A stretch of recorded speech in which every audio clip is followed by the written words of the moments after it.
नमस्कार। सीधी बात, नो बकवास।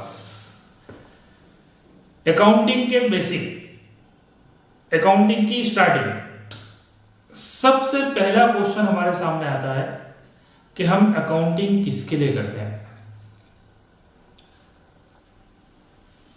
बिजनेस, हम अकाउंटिंग किसके लिए करते हैं? हम बिजनेस यूनिट के लिए अकाउंटिंग करते हैं, एक बिजनेस ऑर्गेनाइजेशन के लिए। तो बिजनेस किसको कहते हैं? What do you mean by business? Any activity done with profit motive is known as a business. Any activity done with profit motive is known as a business. आप कछु भी करो, मोटिव क्या होना चाहिए? To earn profit. Profit motive के साथ में आप कुछ भी कर रहे हैं, मतलब आप जो भी कर रहे हैं मुझे नहीं मालूम, वो बिजनेस है, मैं इतना कह सकता हूं। और बिजनेस है मतलब वहां अकाउंटिंग होगी।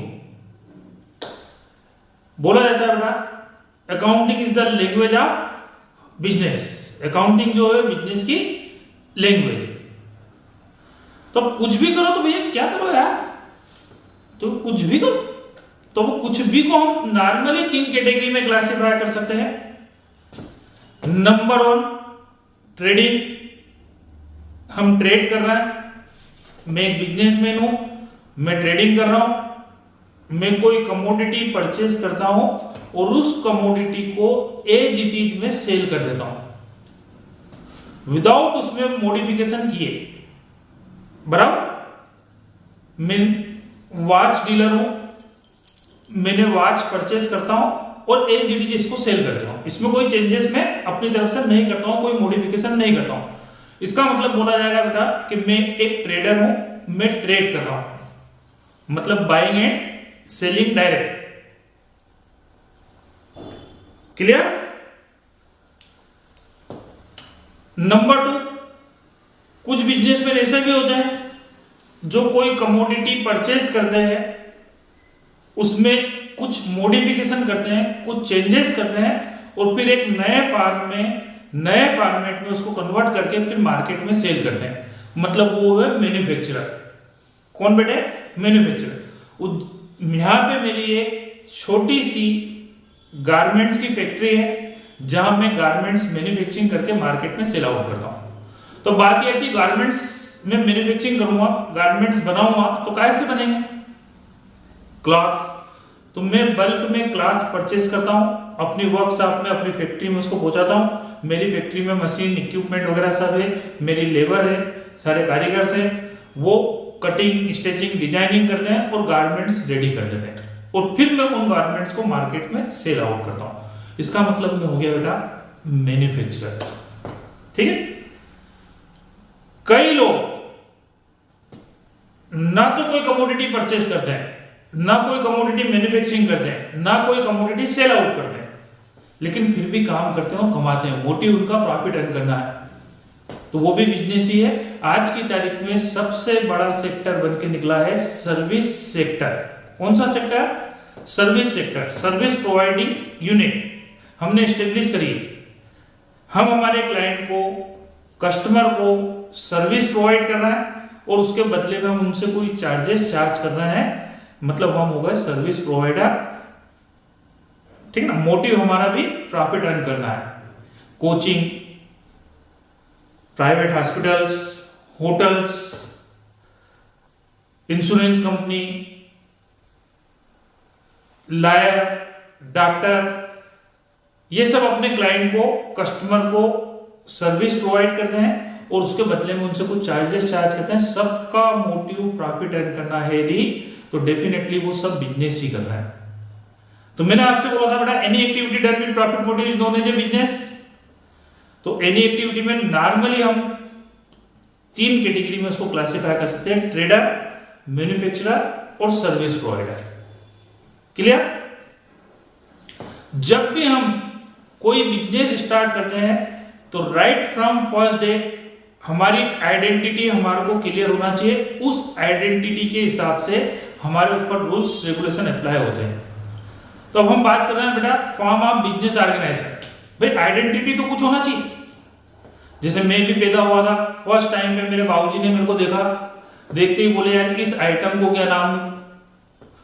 भाई इसका कुछ नाम तो होना चाहिए, कुछ आइडेंटिटी तो होना चाहिए, तो इसको लोग पहचानेंगे कैसे, इसके साथ डील कैसे करें? ठीक है। तो जब भी हम कोई बिजनेस इनिशियल स्टेज पे स्टार्ट करते हैं तो राइट फ्रॉम फर्स्ट डे हमारे को हमारी ऑर्गेनाइजेशन का फॉर्म क्लियर होना चाहिए। तो form of business organisation number 1 sole trade proprietorship concern. Sole trade proprietorship concern. मैंने आज से कुछ सालों पहले सोचा था कि यार कुछ कमाना, कुछ करते हैं, ठीक है क्या करें? तो वो मैंने डिसाइड कर लिया कि भाई मैं या तो ट्रेडिंग करूंगा, या मैं मैन्युफैक्चरिंग करूंगा, या मैं सर्विस प्रोवाइड करूंगा। तो मैंने डिसाइड कर लिया था कि मुझे पढ़ाना है, एक कोचिंग सेंटर, एक एकेडमी स्टेब्लिश करना है, ठीक है।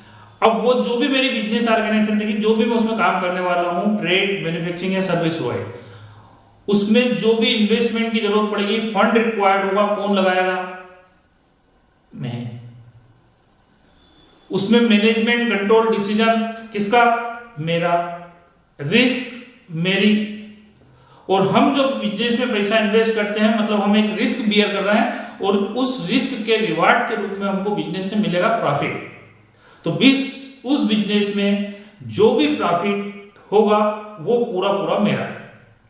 और प्रॉफिट के साथ हमेशा लॉस जुड़ा रहता है। भाई पॉजिटिव हुआ तो प्रॉफिट और नेगेटिव हुआ तो लॉस। तो हमेशा अपन ये बोलते हैं प्रॉफिट एंड लॉस, जो भी होगा वो मेरा। मतलब उस ऑर्गेनाइजेशन में मैं मेरे साथ और कोई नहीं।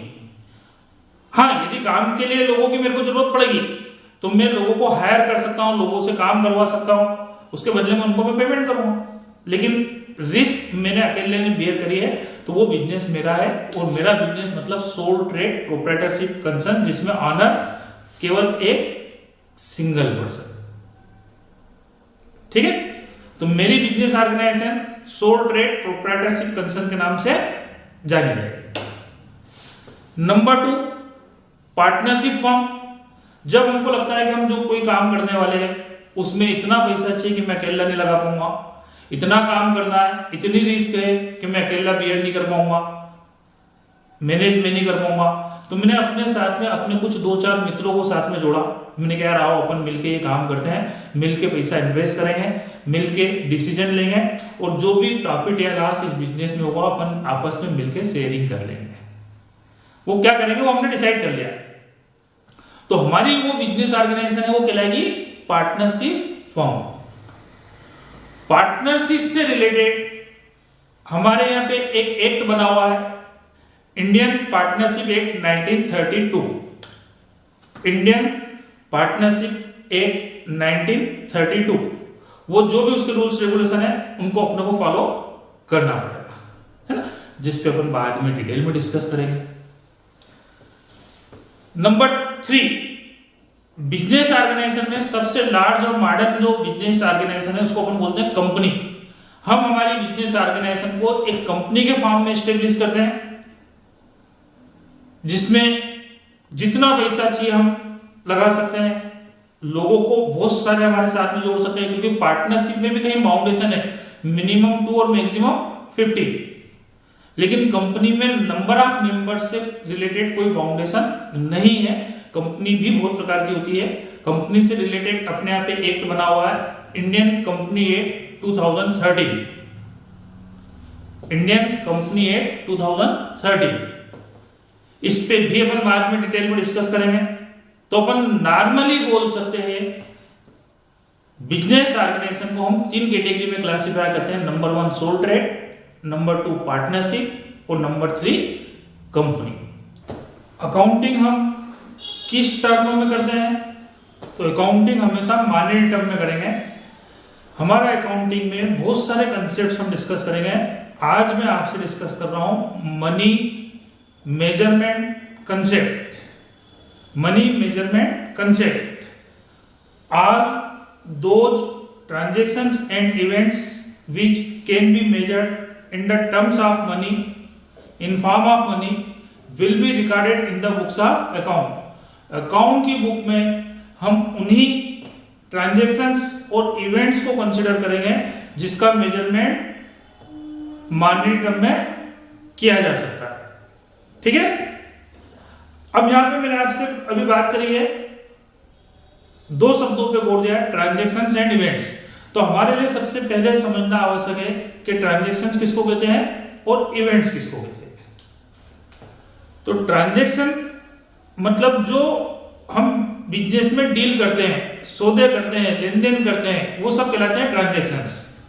किसी न किसी पार्टी से डायरेक्ट या इनडायरेक्ट वे में हमारी कोई डील हुई है, उस डील को हम बोलेंगे ट्रांजैक्शंस। गुड्स परचेज, सप्लायर और मेरे बीच में एक डील हुई है।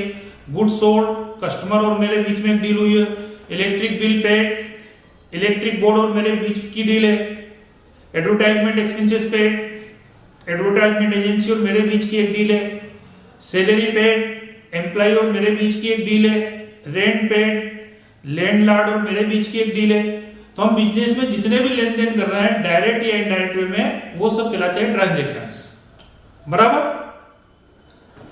अब बात आती है इवेंट्स। इवेंट्स मतलब घटनाएं घटती रहती है। तो कोई घटना घट गई, ये पंखा चल रहा है, पंखा चलते चलते गिर गया, तो पंखे का गिरना एक इवेंट है। क्या हुआ? कुछ नहीं, वापस लगा दिया, चल रहा है बढ़िया। मतलब इस इवेंट में मॉनेटरी टर्म में कोई फर्क नहीं पड़ा है, तो ये अकाउंटिंग का पार्ट नहीं है। आग लग गई, पानी डाल दिया, बुझ गई, क्या हुआ? तो कुछ नहीं हुआ, तो ये अकाउंटिंग का पार्ट नहीं है, क्योंकि इन इवेंट्स में कहीं कोई मॉनेटरी टर्म में कोई इफेक्ट नहीं आ रहा। हाँ, पंखा चल रहा था, गिर गया, वापस लगाया तो स्टार्ट ही नहीं हुआ, तो दिल से आवाज निकली, 2000 का फैन हमारा गया, fan loss in an accident ₹2000। तो अब इसका मेजरमेंट मॉनेटरी टर्म में हो गया, तो ये अकाउंटिंग का पार्ट है। गुड्स लॉस बाय फायर 50,000, तो goods loss by fire, fire मतलब वही इवेंट। अब इस इवेंट में आग लगने के कारण 50,000 का मटेरियल का लॉस हुआ, तो ये अकाउंटिंग का पार्ट है। ठीक है। Goods loss by theft ₹1 lakh, तो यहां पे मनी इन्वॉल्व हो गई, मनी इन्वॉल्व हो गई, मतलब ये अकाउंटिंग का पार्ट है। तो वो सारे इवेंट्स जिनका मेजरमेंट मॉनेटरी टर्म में किया जा सकता है, वो अकाउंटिंग का पार्ट है। मेरे ऑफिस में आग लग गई, ऑफिस में 50,000 का फर्नीचर रखा हुआ था, एक काउंसलर बैठी हुई थी, भयंकर आग लगी, फर्नीचर और काउंसलर। तो अब कितने का फर्नीचर? तो 50,000 का, तो अकाउंटिंग का पार्ट है furniture loss by fire. Counsellor कितने की थी? तो कि यार ये कौन सा क्वेश्चन, काउंसलर कितने की थी? काउंसलर का मेजरमेंट हम मॉनेटरी टर्म में नहीं कर सकते हैं, तो वो अकाउंटिंग का पार्ट नहीं है। तो ट्रांजैक्शन तो जितने भी होंगे वहां तो मनी इन्वॉल्व होती है, लेकिन सभी इवेंट्स में मनी इन्वॉल्व नहीं होती है। तो वो सारे ट्रांजैक्शन और इवेंट्स जो मॉनेटरी टर्म में मेजर किए जा सकते हैं, वो अकाउंटिंग का पार्ट है। नॉन मॉनेटरी टर्म से रिलेटेड चीजों को अकाउंटिंग में कंसिडर नहीं करेंगे। ठीक है ना। तो जैसे वो काउंसलर, तो एफिशिएंसी, एबिलिटी, क्वालिटी, क्वांटिटी, ये सब अकाउंटिंग का पार्ट नहीं है। अकाउंटिंग में केवल एक ही चीज चलती है, क्लियर। अब हम बात करेंगे यहां पे बेटा आगे अकाउंटिंग करने की मेथड्स कितनी होती है। तो हमारे यहां पे अकाउंटिंग की 3 मेथड्स है। Number 1 double entry system. कौन सी? Double entry system. Number 2 Indian accounting system. Indian accounting system, Indian accounting system पूरा हिंदी में होता है, जमा नामे सब कुछ हिंदी में चला हुआ, आपने देखा होगा। जो भी व्यापार से संबंध रखते हैं कि भाई अकाउंट की बुक रहती है, इसमें सब हिंदी में लिखा जा रहा है, मतलब वो सब इंडियन अकाउंटिंग सिस्टम के बेसिस पे अकाउंटिंग कर रहा है। ठीक है। और नंबर 3 सिंगल एंट्री सिस्टम। तो double entry system, Indian accounting system और सिंगल एंट्री सिस्टम। तो double entry system, Indian accounting system दोनों साइंटिफिक अप्रोच है, दोनों ही डबल एंट्री कंसेप्ट पे बेस्ड है। और देखा जाए तो अकाउंटिंग की दो ही मेथड्स होती है, डबल एंट्री सिस्टम और इंडियन अकाउंटिंग सिस्टम।